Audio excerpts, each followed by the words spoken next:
Free Mason سے وابستہ ایک اور معروف اور تاریخی شخصیت نوسٹرڈیمس کی ہے۔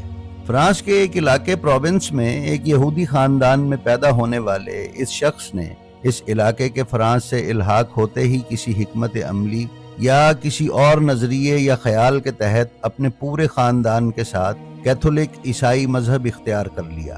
اس کے اجداد مقامی حکومتوں سے کیے گئے معاہدے کے تحت اس علاقے میں ٹیکس کی وصولی کا کام انجام دیا کرتے تھے۔ نوسٹرڈیمس نے اپنی عملی زندگی کا آغاز طبابت سے کیا۔